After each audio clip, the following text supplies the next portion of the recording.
চলো তারের রোধ আছে এমন ক্ষেত্রে তুল্য রোধ বের করি।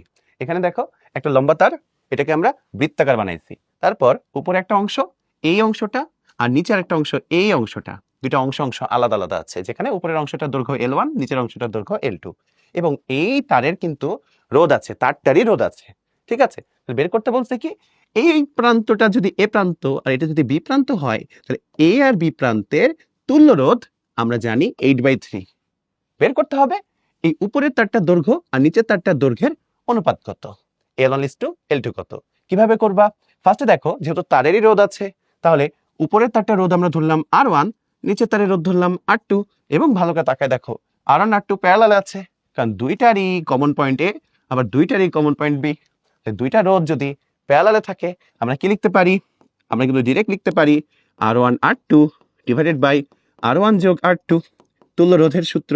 ওই যে 1/R1 প্লাস 1/R2 করে ইনভার্স করে আসছে। এই কত, এটার মান দেখো 8/3। 8/3।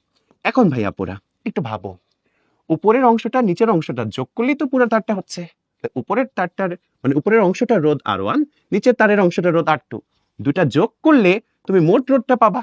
অবশ্যই কত, 12 পাবা। তাহলে R1 আর R2 যোগফল কত, 12। তা দেখো R1 R2 divided by 12 equal 8/3।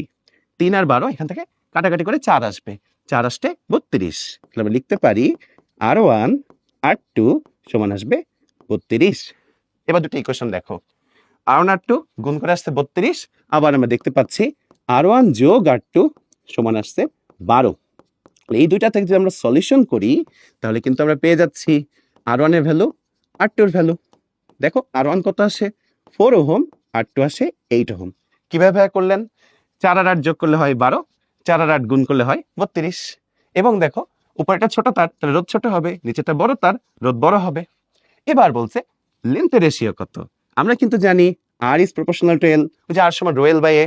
তাহলে কিন্তু একদম ডিরেক্টলি করে ফেলতে পারলাম, আমাদের R1:R2 কত হচ্ছে 4:8।